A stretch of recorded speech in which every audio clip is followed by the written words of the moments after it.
Ipakita ko sa inyo guys. Yan na po ko sa akong likod bahay. Ayan. Kita niyo yan. Kangkong. Nabuhi ni siya guys kay Chinese kangkong man siya. So mayroon pa doon. Hindi ko na lang tinanggal kasi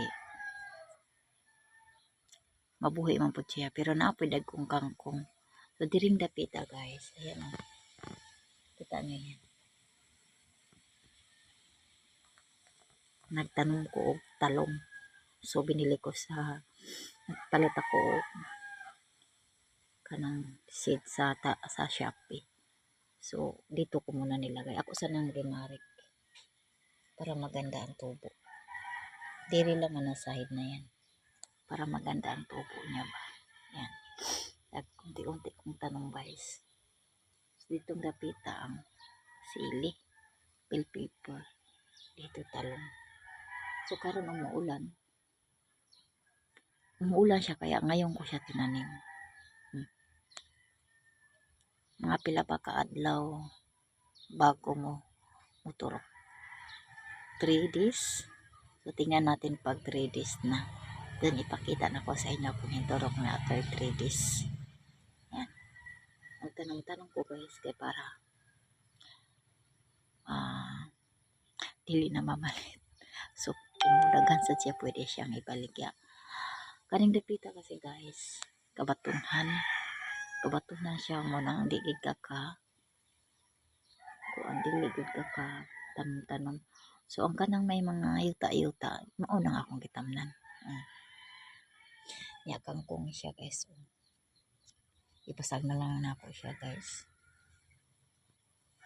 Ayan.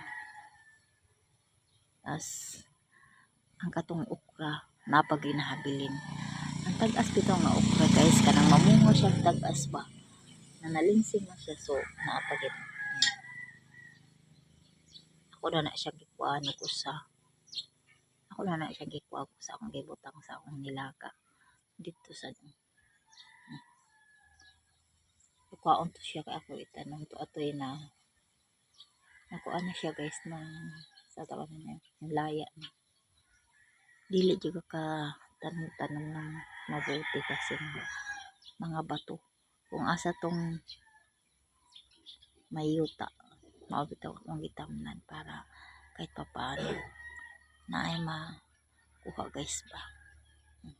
Mo ni akong ganap diri every morning kay every morning ganun ko guys mo kuan ani diri kay init man sad kaayo ko marika sa udto so morning niya ako sana siya diligan so ngayon ko siya kita no.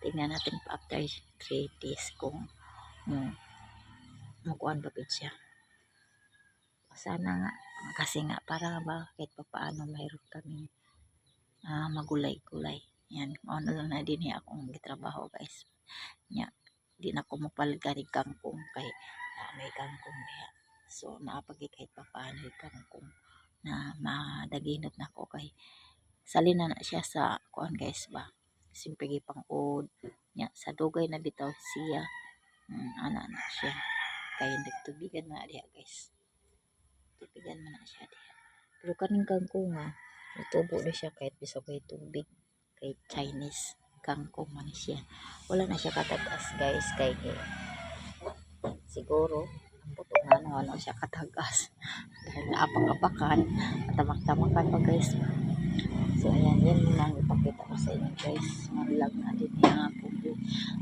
trabaho karon kay wala ako diri next na ipakita na ko ninyo na po ko'y kita nung nalain so tanong po kong sibuyas tanan i-try na ako guys bakit na ako sa TikTok sa YouTube ko paano gawin ang sibuyas so nagtry ako 3 so na yung buhi na siya sana maglab ayan ang okra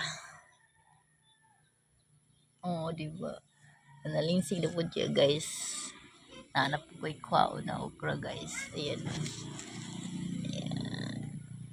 tulo na siya kabuko gikuha na ako siya dako guys yan masipag ka lang di na ka babalik tanglad guys. Muna akong tinanom. So dili na ako mangayog tanglad. Kay nga nila ako po niya. Na ako gibutang diri na luya. Oh, hintubo na siya guys. Ako lang ba isang gikuhaan guys. Uy, ayan oh. Tangtangan na nako siya ba. Sayang kay dito lang nako nailagay. Sige lang. Masipag ka lang guys. Ayan. Magtanong-tanong. Diba? Mao na ni ang akong kuan. Di na ako mangayo. Di na ako moto sa akong igsuon para mangayo. Dini na lang ko guys. Ang sa akong tinanom. Ayan.